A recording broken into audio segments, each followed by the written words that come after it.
हम्म, नमस्कार दोस्तों। जैसे कि काफ़ी मित्रों का जो है अलग अलग जनपदों से फ़ोन आ रहा है कि भैया जो है हम लोग सहायक अध्यापक हैं और हम लोग की ड्यूटी जो है बीएलओ में लग गई है और हम लोग सब लोग अलग अलग जनपद से हैं, दूर से हैं और जो है और इस जनपद के बारे में जानकारी भी नहीं है और लगा दी गई है ड्यूटी, लोकल को छोड़ के हमको लगा दी गई है। तो इस संबंध में देखिए, नाम तो 100% कट जाएगा। अगर आप शिक्षक हैं और आपकी ड्यूटी लगी है बीएलओ में तो 101% कट जाएगा।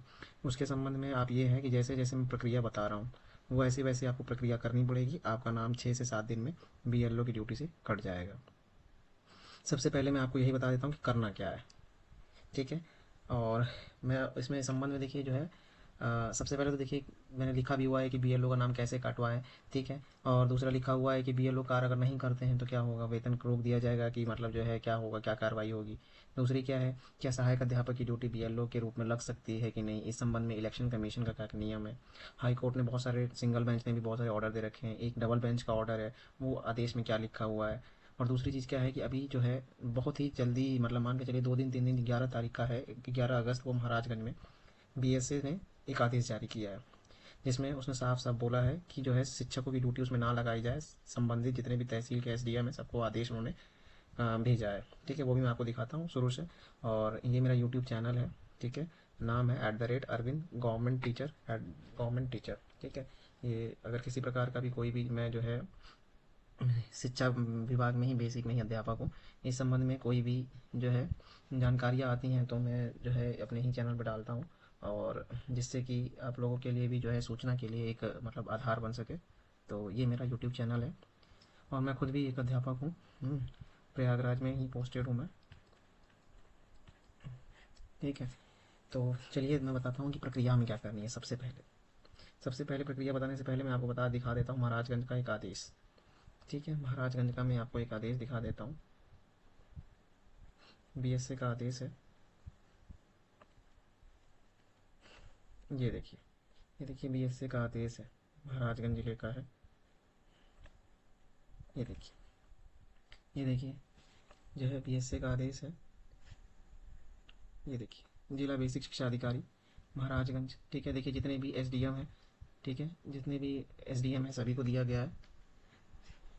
जितने भी संबंधित तहसील के अधिकारी हैं सबको दिया गया है कि भैया जो है कि इसमें जिसकी भी ड्यूटी लगे वो अधिकतर क्या होना चाहिए, सबसे पहले उनको ये ध्यान देना है कि वो सारे क्या होना चाहिए, शिक्षा मित्र होने चाहिए। ठीक है। ये देखिए सभी जो है उनको वहाँ प्रेषित किया। ये बीएसए ने ही लेटर जारी किया। देखिए लिखा हुआ बीएलओ के रूप में अध्यापक के स्थान पे शिक्षा मित्रों की ड्यूटी लगाई जाने के संबंध में। देखिए लिखा हुआ बीएलओ के रूप में शिक्षकों की ड्यूटी लगाई जा रही है, जबकि ठीक है, देखिए लिखा हुआ बीएलओ की ड्यूटी रूल शिक्षक के रूप में, बीएलओ के रूप में शिक्षक की ड्यूटी लगाई जा रही है, जबकि शासनादेश शिक्षक की ड्यूटी शिक्षण कार्य के इतर कार्य में नहीं लगाई जा सकती है। इसीलिए देखिए अनुरोध किया गया है कि जो है बीएलओ की ड्यूटी जो है शिक्षक के स्थान पे शिक्षा मित्रों की लगाई जाए। ठीक है भाई, हमको भी जो है अब ये करने के लिए क्या करना पड़ेगा। सबसे पहले आपको क्या करना पड़ेगा, एक प्रार्थना पत्र है हमने लिखा हुआ है, उसको आपको उसी प्रारूप में लिखना है। ठीक है, उसी प्रारूप में लिखना है। और जो है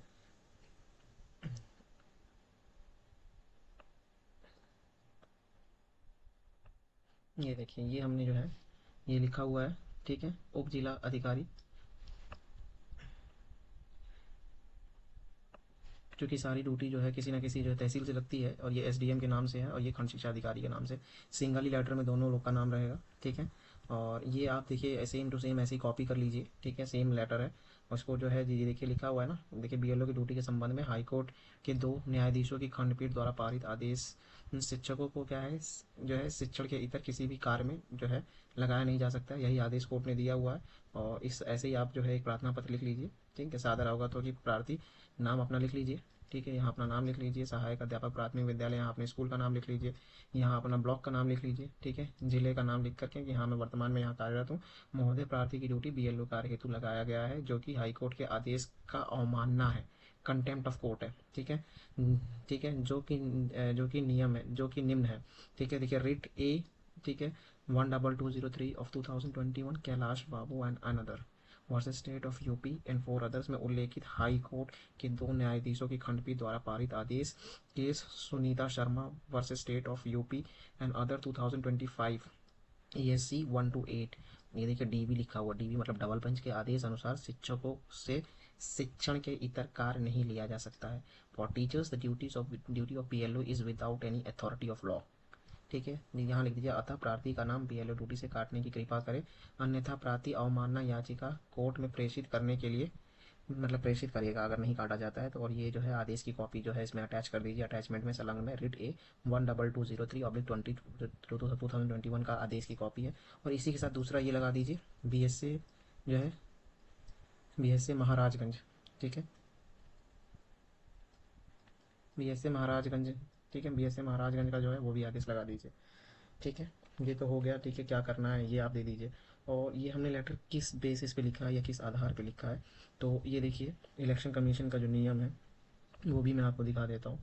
इलेक्शन कमीशन का जो नियम है, ये देखिए, ये है इलेक्शन कमीशन का नियम। ठीक है, इलेक्शन कमीशन का नियम है, इसमें साफ साफ उल्लेखित है। ये देखिए कब का, देखिए बहुत ज़्यादा पुराना नहीं है, ये देखिए 2025 का ही है। देखिए 5/6/2025 का आदेश है, जून मतलब 5 जून का ये आदेश है। ठीक है, और ये खुद ही जो है इलेक्शन कमीशन द्वारा ही जारी किया जाता है, इलेक्शन कमीशन द्वारा ही जारी किया जाता है। ठीक है, और इसमें साफ साफ लिखा हुआ है, देखिए पॉइंट नंबर 2 में आइए आप, इस वाले पॉइंट में, इसमें देखिए लिखा हुआ है, यदि बूथ पर बीएलओ समूह ग अथवा उससे ऊपर श्रेणी का नहीं मिल पा रहा है तो ईआरओ, आंगनबाड़ी कार्यकर्त्री करती, ठीक है, संविदा शिक्षक या शिक्षा मित्र या केंद्र सरकार के कर्मचारी की तैनाती उस बूथ पर है जहां पर वह निवासी है, तो ऐसे प्रकरणों में लिखा हुआ है अनुलंघन 1 पर ईआरओ व डीईओ के हस्ताक्षर से प्रमाण पत्र मुख्य निर्वाचन अधिकारी को प्रेषित किया जाएगा और ऐसे प्रकरण में ईआरओ द्वारा कोई कार्यवाही नहीं की जाएगी तथा बीएलओ यथावत बना रहेगा।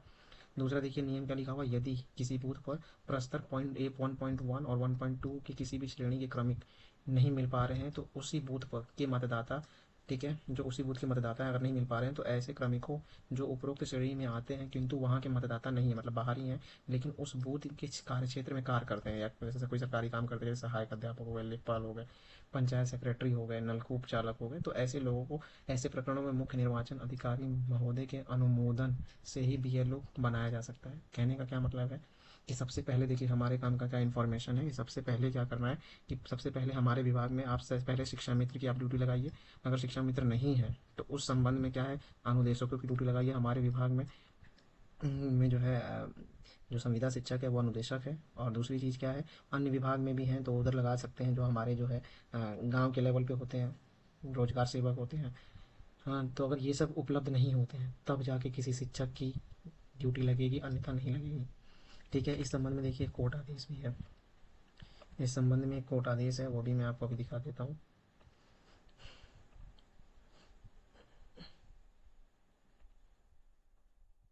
इस संबंध में देखिए कोर्ट आदेश है, उस समय जब ये कोर्ट आदेश आया था तो उस समय के न्यूज़पेपर में भी ये आया था, उस समय के ये न्यूज़पेपर में भी था। उस समय क्या हुआ था कि बहुत बल्क में शिक्षकों की जो है, सहायक अध्यापकों की ड्यूटी जो है, बहुत ही बल्क में सहायक अध्यापकों की ड्यूटी जो है बीएलओ में लगी थी और बहुत लोगों ने जो है इसका बहिष्कार किया और जो है ड्यूटी ही लोगों ने नहीं लिया, ना काम किया। इसके वजह से क्या हुआ कि सबका, बहुत लोग का वेतन रोक दिया गया। भाई वेतन रोकेगा कौन, जो भी सक्षम अधिकारी है, बीएसए ने रोक दिया, तो लोग क्या चले गए, हाई कोर्ट चले गए। हाई कोर्ट चले गए, हाई कोर्ट ने कहा कि भैया ऐसा है कि जो है बीएसए को किसी भी मतलब किसी भी शिक्षक का जो है सैलरी रोकने का आदेश नहीं है। आपको पहले भी पता होगा कि जो है एक जो है डीजी मैडम का लेटर जारी हुआ था जिसमें लिखा था कि किसी भी जो है अधिकारी को जो है किसी का भी वेतन काटने का आदेश नहीं है। ठीक है, तो उस संबंध में देखिए ये उस समय का कटिंग है। और सबसे महत्वपूर्ण बात है इसका क्या है कि इसमें एक उल्लेखित है ऑर्डर, वो मैं आपको दिखाना चाहता हूँ, जो सिंगल बेंच नहीं डबल बेंच का ऑर्डर है। देखिए इधर पे ही आइए, इसी में देखिए, यहाँ देखिए, यहाँ देखिए ये देखिए लिखा हुआ है, हाई कोर्ट के 2 न्यायाधीशों की खंडपीठ ने सुनीता शर्मा व अन्य के केस में स्पष्ट किया है कि शिक्षकों से शिक्षण के इतर कार्य नहीं लिया जा सकता है। ठीक है, ये तो चलिए कटिंग है, कटिंग उतना मान्य नहीं होता है। अब देखिए मैं इससे संबंधित सेम इसका आदेश दिखा देता हूँ मैं आपको। ये देखिए जो मैं कह रहा था कि आदेश की कॉपी आप लोग को लगानी है एप्लीकेशन के साथ, वो मैं आपको जो है दिखा देता हूँ। ये है हमारी वो कोर्ट का आदेश, ये देखिए, ये है वो कोर्ट का आदेश। इसमें आपको ये ध्यान देना है कि इसमें देखिए, ये देखिए रेट नंबर क्या है, रेट नंबर है 12203/2021, Kailash Babu and another, state of UP and 4 others. ठीक है, और ये देखिए कहाँ लिखा हुआ है, ये देखिए साफ साफ यहाँ लिखा हुआ है। ठीक है, this court in case of Sunita Sharma versus state of UP and other 2015 with in bracket 3 ESC 128। ये देखिए डीबी लिखा हुआ डबल बेंच का ऑर्डर है, taken a decision that the petitioner being forced to carry out the duties of BLO is without any authority of law. क्या कह रहा है? अथॉरिटी ऑफ लॉ का मतलब क्या है कि जो शिक्षकों का लॉ है वो स्पेशली जितने भी लोग प्राइमरी में काम करते हैं, उच्च प्राथमिक में काम करते हैं 6 से 14 वर्ष के लिए, उसके लिए क्या होता है? आरटी ही होता है, आरटी 2009 है, उसी रूल से सारी चीज़ें जो है बनती हैं। तो इसमें साफ साफ लिखा हुआ है भी किसी भी असिस्टेंट टीचर की जो ड्यूटी है वो आप जो है शिक्षण कार्य के अलावा किसी में नहीं लगा सकते, मतलब टीचिंग के अलावा आप किसी में भी उससे काम नहीं ले सकते हैं। ठीक है, ये आदेश है, इस आदेश की कॉपी उस एप्लीकेशन के साथ लगा दीजिएगा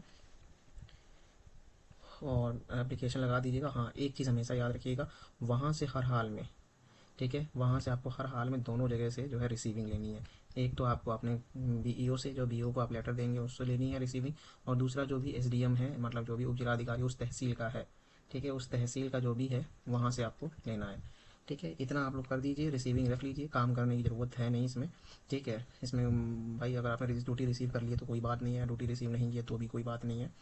ठीक है, और जो है सबसे पहले वहाँ पे क्या होगा, शिक्षा मित्र की ड्यूटी लगाई जाएगी हमारे विभाग से। अगर शिक्षा मित्र नहीं मिलते हैं तो अनुदेशक की ड्यूटी लगाई जाएगी। अगर अनुदेशक नहीं मिलते हैं तो आसपास के जो भी हैं, अगर कोई भी नहीं मिलता है तब उस केस में किसी भी असिस्टेंट टीचर की ड्यूटी लगेगी, वो रेयर ऑफ रेयर है।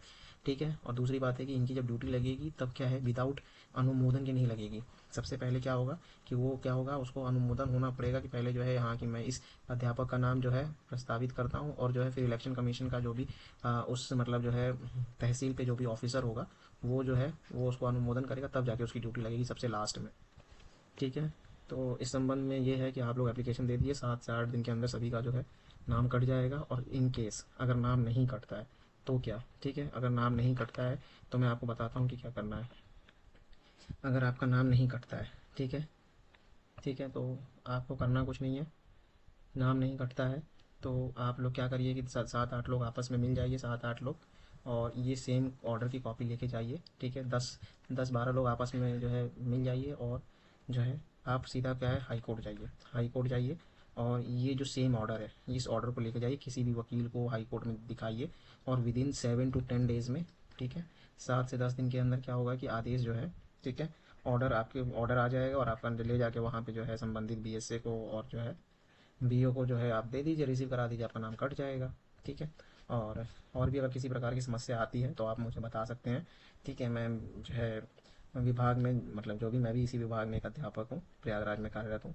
और कोई भी सूचना होगी अगर, या कोई भी चीज़ें पूछनी होगी तो आप मुझसे पूछ सकते हैं।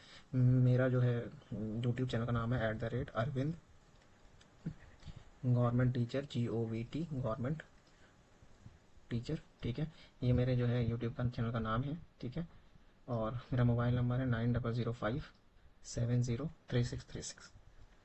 ठीक है, और नहीं कटता है तो आप मुझको बता सकते हैं, मैं यहाँ प्रयागराज में रहता हूँ, मैं आपकी पूरी सहायता करूँगा और कोर्ट से आदेश पारित करवाने में। लेकिन वैसे इस सब की ज़रूरत नहीं पड़ेगी, आप एप्लीकेशन दे दीजिए, हो जाएगा। ठीक है।